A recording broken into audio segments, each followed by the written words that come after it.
বাংলাদেশের একটি বিলে আছে অদ্ভুত এমন এক আলো, যেটা দেখলে মানুষ দিক হারিয়ে ফেলে। কেউ কেউ নাকি আর ফিরেও আসে না।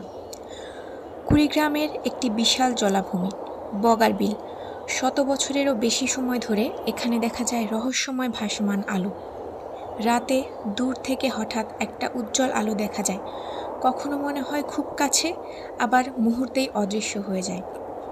লোকজন বলে এই আলো জনমানবহীন জায়গায় মানুষকে টেনে নিয়ে যায়। অনেকে দাবি করেন এই আলোর সাথে সাথে ঠান্ডা বাতাস বয়ে যায়। আবার কেউ বলেন আলোটা মানুষকে অনুসরণ করে।